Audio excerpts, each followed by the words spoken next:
Olivia Bennet stood in her pristine apartment, staring at the elegant envelope on her marble counter. It contained an invitation to a gala, with her ex-fiancé's law firm's name embossed in gold. She felt the familiar knot in her stomach, dreading the thought of attending alone. After scrolling through her contacts without finding a suitable +1, she stumbled upon a headline: "Teacher saves student from fire. Loses home." The photo showed a man with compassionate eyes carrying a child from a burning building. As she hovered over her keyboard, an idea struck her. She could offer $10,000 for one night of his time, nothing more than a business transaction. But what Olivia didn't realize was that money couldn't buy what she truly needed, and Lincoln Hayes had already lost everything that money could replace. At 32, Olivia had mastered the art of appearing flawless. A top executive, she was climbing the corporate ladder, with achievements stacked like trophies. Her blonde hair and tailored suits were her armor against vulnerability, a lesson learned after her father left when she was 12. When James, her ex, had ended their engagement with words that echoed her father's, the wound reopened, deeper than ever. Still, she had survived and succeeded. She needed a companion for the gala, a person who could help her secure the global marketing director position she had worked so hard for. Lincoln Hayes was a teacher, once content with a modest life. He had adopted a daughter, Mia, after his wife passed away from cancer. They had built a home filled with warmth, but after a devastating fire destroyed their house, they were left with nothing. Struggling with insurance claims, Lincoln was left living in his cousin's guest room with Mia, and the $10,000 offer from Olivia seemed like a way to rebuild their lives. Olivia and Lincoln met at a coffee shop halfway between her office and his school. Olivia had arrived early, strategically choosing a corner table with a clear view of the door. She wasn't prepared for Lincoln's entrance. He was dressed in clean dark jeans and a blue button-down shirt with the sleeves rolled up, looking more like a teacher than a corporate partner. As he approached, he extended his hand. "Is Bennett?" he asked, his handshake firm yet not domineering. "Please, call me Olivia," she responded, gesturing to the chair across from her. "Thank you for coming," she added, but Lincoln seemed hesitant. "To be honest, I almost didn't," Lincoln admitted. "Your offer was unexpected." Olivia launched into her prepared pitch: the gala, networking opportunities, and the need for a respectable companion to impress her ex and the legal sharks attending. Lincoln listened without interruption and then asked the question that caught her off guard. "Why me?" Her instinct was to respond with a rehearsed line, but she found herself being more honest than she intended. "Because you saved that child without thinking of yourself. That commands respect." Lincoln's expression shifted, and a shadow crossed his face. "I'm not interested in being anyone's hero prop, Miss Bennett," he said quietly. Olivia paused, realizing there was more integrity in his response than she'd anticipated. "Fair enough," she said, her voice softening. "I apologize if that's how it came across." Over the next few hours, they discussed the terms. Lincoln agreed to accompany her on one condition. Half the $10,000 would go directly into a college fund for Mia, his adopted daughter. He also requested complete confidentiality, something Olivia could easily agree to. The deal was simple, but Lincoln made one final request. He wouldn't pretend to be someone he wasn't. "I'll wear the suit, learn which fork to use," he said with a slight smile, "but I won't invent a different background or profession." Olivia respected his integrity.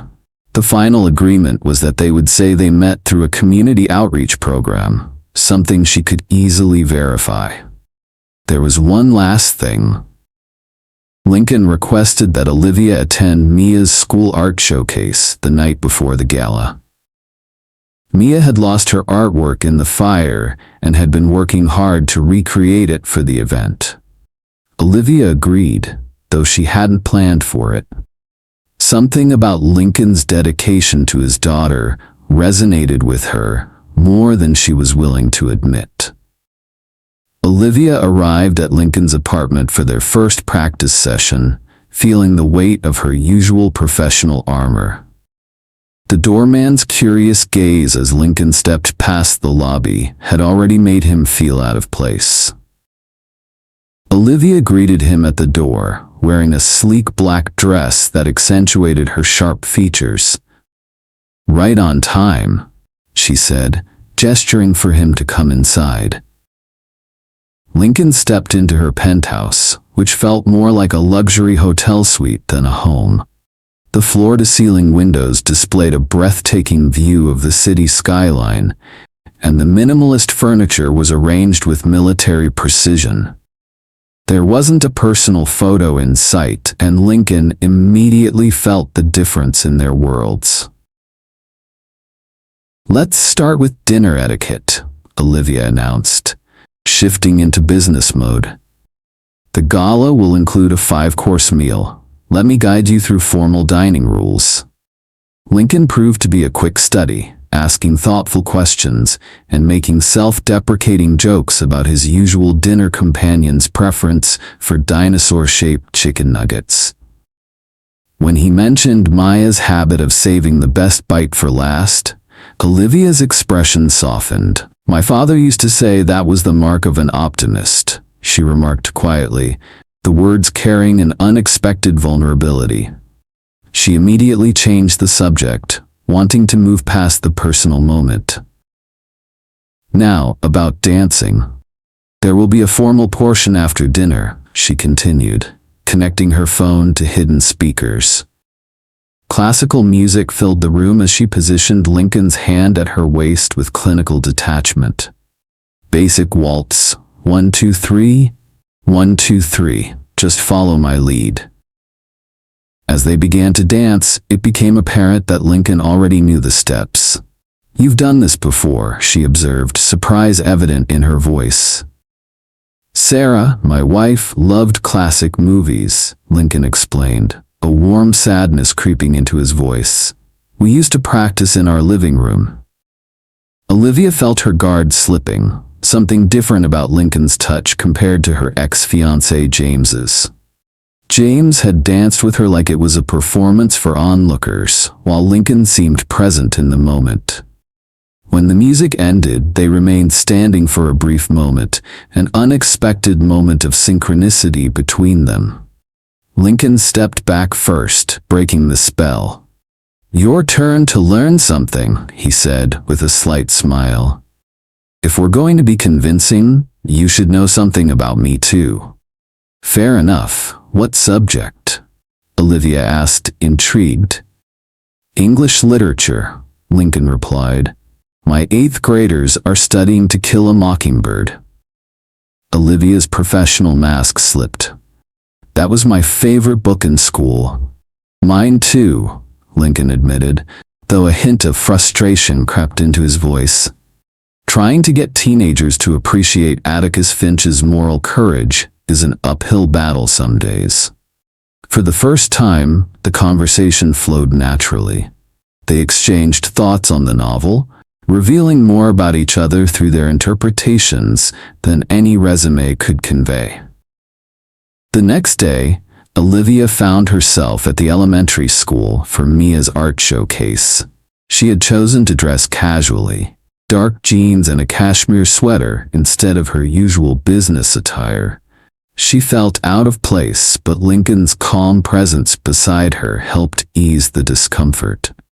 When they reached the entrance, Lincoln's posture relaxed as he spotted Mia, who was arranging colorful paper stars around her artwork. "Mia," Lincoln said gently, approaching her with a soft smile. "This is Miss Bennett." Mia looked up, her dark curly hair framing her face, and studied Olivia with an uncanny perception. "Dad, you're like the owl from the Midnight Library," she said, surprising Olivia. Olivia knelt to meet Mia's gaze. "You can call me Olivia. Your father tells me you're quite the artist." Mia's expression softened into a tentative smile. "Do you want to see my painting?" she asked shyly. "It's not as good as the original, but Dad says it's even better because I made it twice." Olivia's heart tightened as Mia led them to her display. The painting was of a small house with 3 figures in the yard: Lincoln, Mia, and a woman with a warm smile. Olivia immediately recognized the figure as Sarah, Mia's late mother. Mia had painstakingly recreated a piece of their family's past, preserving the memories of her mother in vivid color. "It's beautiful," Olivia said sincerely, touched by the child's talent for capturing emotion. "You have a wonderful talent for capturing feeling." Mia beamed at the compliment. "Dad's taking me for ice cream afterward. Do you want to come?" Before Olivia could respond, a sharp voice interrupted them. "Lincoln Hayes?" They turned to see a polished woman in her 40s approaching them. Her expression was a mix of surprise and concern as she glanced at Mia, then at Olivia. "Rachel," Lincoln greeted her, his posture stiffening slightly. Rachel's gaze lingered on Mia before shifting to Olivia. "How are you?" "Well, busy with the foundation as always," she said with a forced sweetness. "I'm so sorry to hear about your house. Such a tragedy." She continued, her voice laced with exaggerated sympathy. "The board was just discussing your situation yesterday. It's a shame about the insurance shortfall. If only Sarah had maintained her position on our education committee, we would have had access to our emergency fund for faculty families." The cruelty of Rachel's words hung in the air, and Lincoln's jaw tightened, but he kept his composure. "We're managing just fine," he replied evenly, refusing to let Rachel's words affect him. Rachel's attention turned to Olivia. "And you are?" Before Lincoln could answer, Olivia extended her hand with the same commanding presence she used in boardroom meetings. "Olivia Bennett, VP of Marketing at Horizon Investments. Lincoln and I are together," she added, letting the ambiguity of the statement hang in the air. "We're actually discussing a significant grant for the school's literacy program." Rachel faltered, caught off guard by Olivia's calm response. "Oh, I wasn't aware the school was receiving corporate funding," she said, her voice betraying her unease. "It's still in development," Olivia replied smoothly, her professional mask slipping into place. "But I'm curious. Why wasn't the foundation's emergency fund extended to Mr. Hayes, considering his circumstances? That seems like an oversight my company would find concerning when evaluating partnership opportunities." Rachel quickly backpedaled. "There must have been a miscommunication. I'll speak to the board immediately." As the encounter ended, Olivia felt a small sense of triumph. The foundation had agreed to provide emergency housing assistance for Lincoln and Mia, and Rachel's calculated cruelty had been met with strategic precision. That evening, as Olivia sat with Mia, watching her carefully arrange sprinkles on her ice cream, she realized how different this moment felt compared to the polished world she usually inhabited. Mia, with her innate understanding of kindness and compassion, had taught Olivia something about herself she hadn't known she needed to learn. The night of the gala arrived with unseasonably heavy rain. Lincoln stepped out of the cab and made his way to Olivia's building. This time, the doorman greeted him with a nod, his earlier scrutiny now replaced with recognition. Inside, Olivia was waiting, dressed in a midnight blue gown that made her appear like she had stepped straight from the pages of a high-fashion magazine. But as she adjusted an earring that refused to cooperate, Lincoln saw a hint of vulnerability in her eyes. "Right on time," Olivia said, her voice betraying a hint of nerves.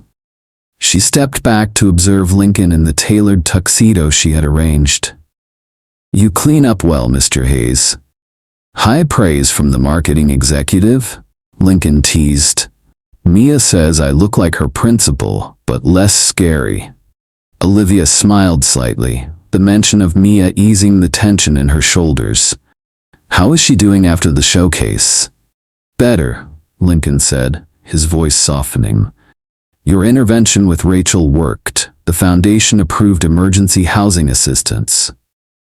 Olivia gave a small nod. "Good." As they made their way to the gala, the ride was quiet. Eventually, Olivia broke the silence. "There's something you should know about James," she began, her voice distant. "The truth is, he left a week before our wedding. He said he wasn't cut out for commitment." Lincoln turned to face her, his expression genuine. "I'm sorry." Olivia's voice was steady. "It's fine, ancient history."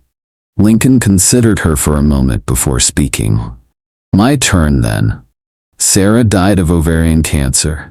We adopted Mia after she had been severely neglected by her biological parents. The adoption was finalized just 6 months before Sarah passed." The raw honesty in Lincoln's words hung between them, and Olivia listened carefully, understanding the weight of his loss. "How did you do it?" she asked softly. "Keep going?" Lincoln's eyes softened as he stared out at the rainy city. "One day at a time, for Mia. And because Sarah made me promise not to let her death define our lives." "I get that," Olivia murmured. "I think I've been running from my past, trying to define myself by achievements. It didn't work." When they arrived at the gala, Lincoln proved to be surprisingly adept at social interactions.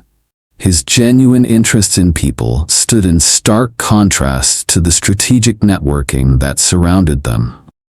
During dinner, when one partner's wife made a dismissive comment about teachers who couldn't cut it in the real world, Lincoln responded with eloquent passion about the transformative power of education. Even James, sitting a few tables away, was begrudgingly impressed. Later, as they swayed together on the dance floor, Olivia murmured, "You're doing exceptionally well for someone who claimed to need practice." "I'm a quick study," Lincoln replied with a grin. "Though I'm still trying to understand the politics of who speaks to whom, and why that woman in the red dress keeps glaring at you." "That's James's new fiancée," Olivia explained, keeping her expression neutral. "Apparently I'm still a threat, despite being too focused on my career for a real relationship." Lincoln squeezed her hand gently. "Their loss is my gain." By the end of the evening, Olivia had received congratulations from her CEO for securing the global director position. But in that moment, it wasn't the achievement that mattered to her. It was Lincoln's quiet pride in her success and the unexpected vulnerability they shared. As they walked back to the car, Olivia felt the weight of her decisions shifting. The truth was, she hadn't just gained a position in her company that night. She had gained a deeper understanding of herself. Lincoln's presence had shown her that success wasn't about titles or accomplishments. It was about impact. The next evening, she received an unexpected call from Lincoln. "I was wondering if you might be free for dinner tomorrow. Mia has been asking about you." Olivia's first instinct was to decline. Their transaction was complete, and further interaction wasn't part of the deal. But something in his voice, a mixture of hope and resignation, made her pause. "I'd like that," she said softly. "I'd like that very much." As they sat together at the table, Mia carefully arranging sprinkles on her ice cream, Olivia realized something profound. Despite everything she had built, her career, her achievements, her walls. There was more to life than perfection. There was connection. There was belonging. 3 months later, Olivia stood at the back of the school auditorium, a sense of pride swelling in her chest as she watched Mia take the stage for the fall music showcase. This time, Olivia wasn't hiding behind her professional armor. She was there, present in the moment, as a new chapter of her life unfolded. One built not on what she had lost, but on what she had found. As Mia finished her performance, she smiled directly at Olivia and Lincoln, beaming with pride. The standing ovation they gave her was more meaningful than any corporate achievement Olivia had ever strived for. Later, as they walked through their new house, a modest 3-bedroom halfway between Lincoln's school and Olivia's office, Mia burst into the kitchen, dirt on her cheeks. "The flowers are growing, and I found a nest with baby birds. Come see." Olivia and Lincoln exchanged a glance before following her into the backyard. As they stood together, watching Mia's excitement, Olivia realized that this was the life she had never planned for. It was messier, more complicated, but infinitely more meaningful. "Dad says we have to be careful not to scare the mama bird," Mia said softly. "She might think we want to hurt her babies." Olivia smiled, understanding the instinct more deeply than she ever had. "She's just protecting what matters most to her," she replied, her hand slipping naturally into Lincoln's.